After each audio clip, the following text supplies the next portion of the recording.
Hi friends, welcome back to my channel Sai Mahesh village blogs. అందరు ఎలా ఉన్నారు? బాగున్నారా? ఈరోజు వీడియో వచ్చి కార్తీక పౌర్ణమి రోజు మేము ఎలా చేసుకున్నాము, ఎక్కడికి వెళ్ళామనేది చూపిస్తాను. చూడండి.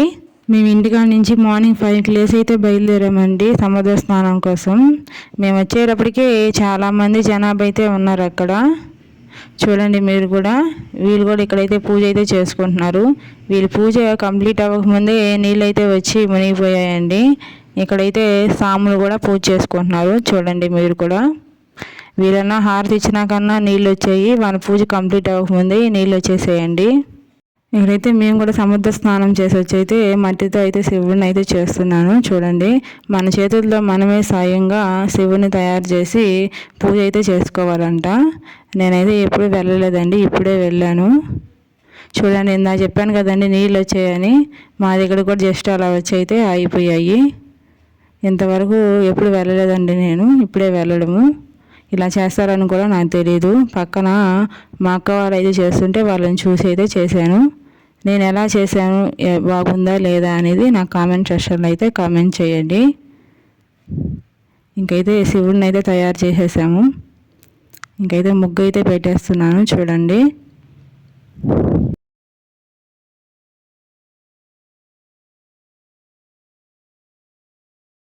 ముగ్గేసుకున్న తర్వాత పసుపు కుంకుమ బొట్లు కూడా పెట్టేసి శివుడిని అయితే ఈ విధంగా తయారు చేసేసుకున్నాము.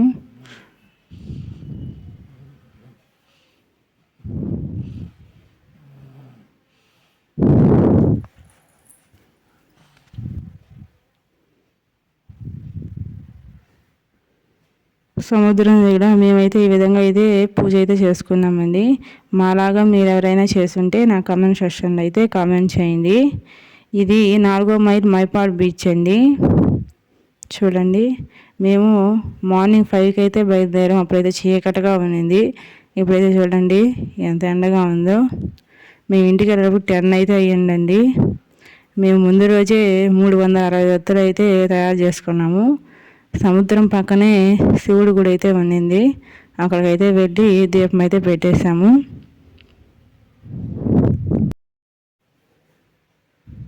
మేమైతే కార్తీక పౌర్ణమి రోజు ఈ విధంగా అయితే పూజ చేసుకున్నాము. మీరు ఎలా చేసుకున్నారనేది కూడా నా కామెంట్ సెక్షన్ అయితే కామెంట్ చేయండి. మేము అదే రోజు మరో గుడి కూడా వెళ్ళామండి. అదేనండి, ఇది ఇందుకూరుపేటలో ఉన్న శివుడి గుడి అండి ఇది. చూడండి మీరు కూడా.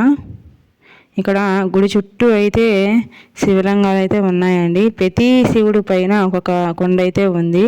చూడండి మీరు కూడా. ఆ కొండలు ఎందుకు అంటే ఆ కొండలో నీళ్లు పోస్తే శివుడికి అభిషేకం చేస్తారంట. నేనైతే ఫస్ట్ టైం అయితే చూస్తున్నాను. ఇక్కడ మధ్యలోనే ఒక చెట్టు ఉంది. ఆ చెట్టు దగ్గర కూడా ఇంకో శివుడు అయితే ఉన్నాడు.